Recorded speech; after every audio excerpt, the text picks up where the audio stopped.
it was a recruiting class in 2025 that did not meet USC expectations.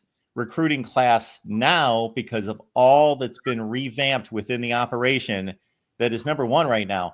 I would not expect to land at number one in the country, but still, that's not a big deal. It's more about how effective is this class going to be, and it's been effective. Had Ryan Abraham on here from 247 Sports USC about a week ago. Asked him about his perspective on what's changed at USC. And so taking that big picture look at what has been a mini renaissance of USC's ability to go out and get top-notch personnel on the field. Mark, you and I had a conversation several weeks ago. Obviously, kind of the flow of the USC show here at the Voice of College Football, it's been interrupted. And so now that we're getting going again, I'll just refer to that conversation you and I had several weeks ago. It is great that we have everything rocking and rolling and recruiting. This is the way it's supposed to be. This is what it's supposed to look like under Chad Bowden. But, not to be too much of a negative Nancy, but I think it still has to be said. What was going on the past 2 years? Why was USC stuck in the mud?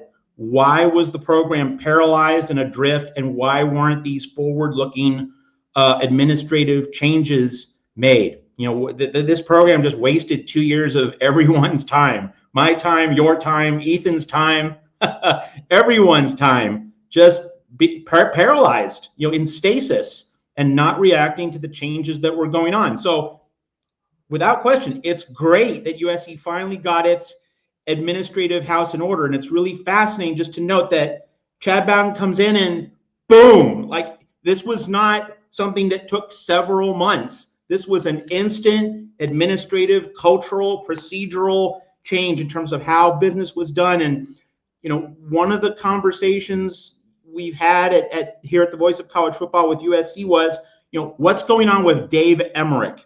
He was supposedly the guy who was supposed to do the kinds of things one would associate with a general manager. And I'm not here to dump on Dave Emmerich, but the point is that he had this administrative position, and yet we just weren't seeing the movement, the action, the discipline, the professionalism in that football ops position, high up in the pyramid.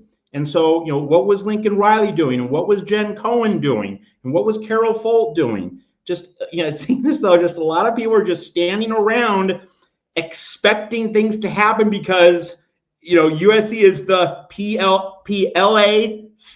to be, just LA was just going to be this magnet. And it just seems as though a lot of assumptions were made, right? That just, people are going to want to come to play for Lincoln Riley in sunny Los Angeles.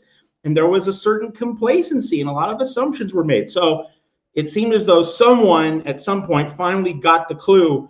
No, we can't just assume. We can't just think people are going to come here. No, we have to get the structure in the NIL transfer portal era to make things happen. We need a professional. We need a heavy hitter, someone who knows how to run an administrative shop, let Lincoln Riley coach.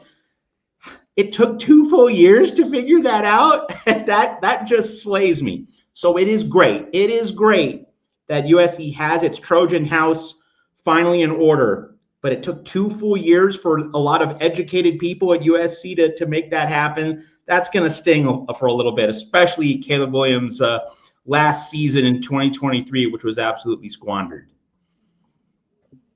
Ethan, your comments about just USC's approach before we get into some particulars, just what's happened here in the last couple months. Yeah, absolutely. I think Chad Bowden is definitely someone to be really excited about. I think that something that he emphasizes is kind of high school recruiting, which is something that USC fans have been calling for, not just the past couple of years, but for decades and decades. Basically 2 whole decades now after Pete Carroll left. So seeing him say that in interviews and that's going to be a real emphasis, and that he doesn't even want to have to go to the transfer portal too much because he wants to just get those in-state players that are, these high-level talent, because California obviously has some of the best high school football talent in the country. So that's really exciting. I think he certainly talks a big game. He wants to win. He wants it to be about people, and he wants it to be about people who care about the program. And I think that that's something fans have been looking for a while. So I just hope that he can back it up is basically my thoughts on that, because there's been obviously a lot of big promises in this program ever since Lincoln Riley showed up, and some of them have been backed up, some of them haven't. So I hope that he is someone who backs up his promises. And I would just piggyback on what Ethan said by saying that in this #1 2026 recruiting class, most of the pickups, most of the recruits are Southern California products. So we are seeing that build a fence around Southern California, stay out of here, Dan Lanning. It's our turf now. Finally, we're seeing what a big boy USC program looks like. It's only been, 16 years, right, since Pete Carroll left. And I mean, under Clay Helton, we just saw other programs just come in and, pillage and get all the loot that they wanted. And so Chad Bowden comes in and finally, and Lincoln Riley, he's wobbled. He's been so shaky with forging those solid relationships with the local high school coaches.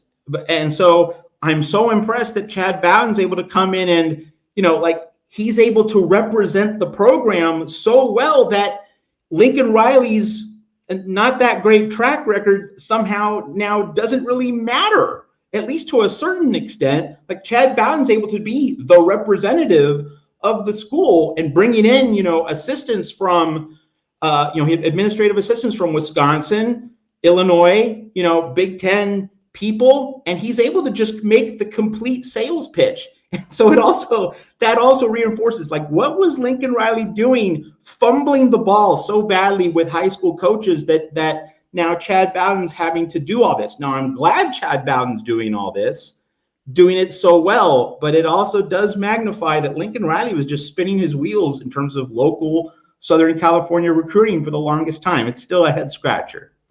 Absolutely. I think that he was honestly just spread a bit too thin.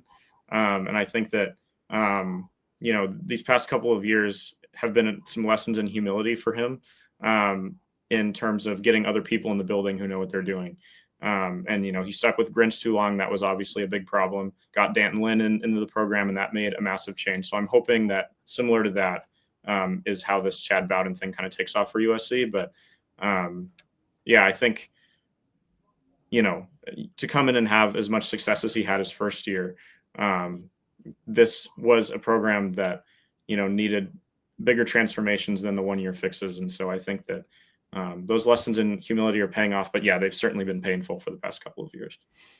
Yeah. And let's just say it directly, that Lincoln Riley getting rid of every last ounce of smartest guy in the room syndrome. That's the direct label for all of this. Lincoln Riley realizing, no, I'm not the smartest guy in the room, except when it comes to quarterback tutoring. There, he's the smartest guy in the room, but realizing I don't know everything about everything. I know everything about quarterback play, but I don't know everything about each and every facet. And in this NIL era where you need to have administrators be administrators, you need to have coaches be coaches, you need recruiters who can recruit, having these different silos and being willing to pass them off to different people, Lincoln Riley finally getting that full realization. That's such a big key here at USC.